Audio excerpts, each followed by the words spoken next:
Juli melalui Surabaya, dan pada tanggal 3 Juli dinyatakan positif dari hasil pemeriksaan beliau di Bali 2 hari sebelum pulang.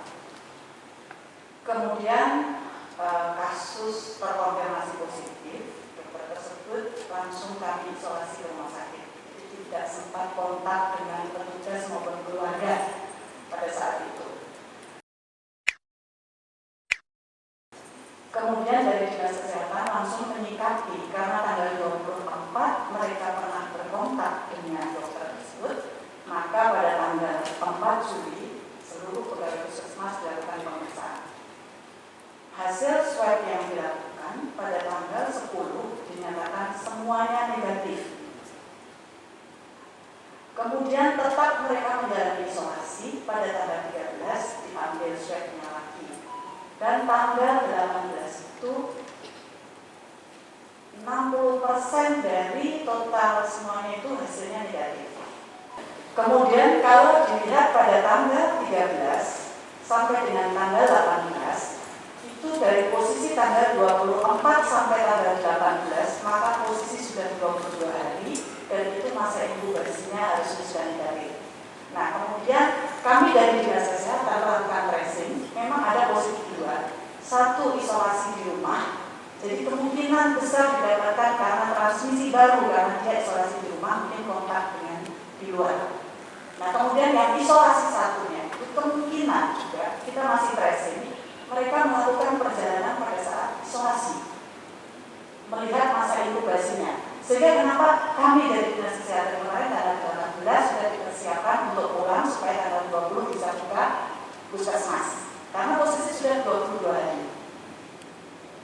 Kemudian pada tanggal 20, apabila dikhawatirkan sebenarnya dengan keadaan new normal itu, protokol kesehatan dilakukan. Apabila kita di puskesmas sama halnya dengan kita di dinas, ya, memanfaatkan protokol kesehatan itu dengan pertama rajin mencuci tangan, hand sanitizer, bermasker, physical distancing, itu sama posisinya sebenarnya, tidak perlu terlalu gegabah paniknya itu. Nah, itu yang kami sikapi.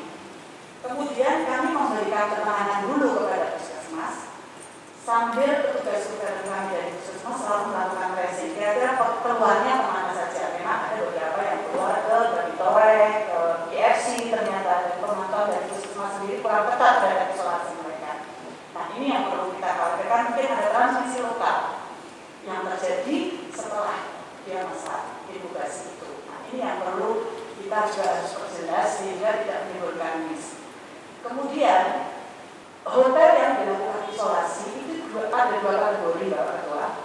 Jadi yang pertama itu adalah untuk petugas kesehatan, memang dia harus berstandar bintang 3 5. Kemudian ruang isolasi yang tidak terkonfirmasi karena rumahnya tidak memenuhi syarat untuk melakukan isolasi mandiri. Nah, ini yang kita siapkan di hotel nelayan.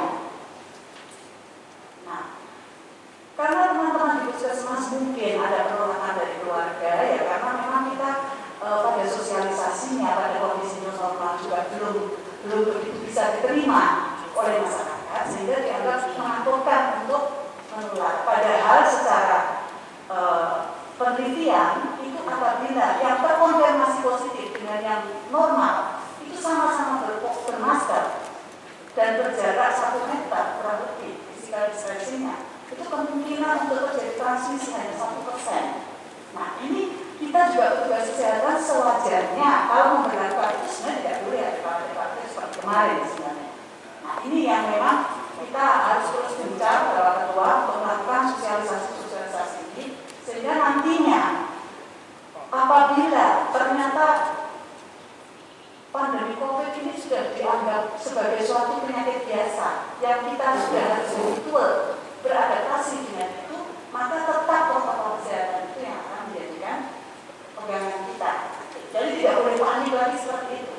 Apalagi penata laksanaan yang baru, ya, sesuai dengan keputusan Menteri Kesehatan nomor HK 0107/Menkes/413/2020 tentang pedoman pencegahan dan pengendaliannya itu, kita cukup swab 1 kali dan 3 hari setelah swab itu tidak ada gejala, maka sudah dinyatakan bebas COVID. Nah, ini mungkin yang pertama yang kita harus tanam tetap, karena banyaknya OTG mungkin nantinya dalam perjalanan waktu, karena posisi kota Kupang itu mobilitas orangnya juga dari daerah-daerah yang berzona hitam dan berzona merah.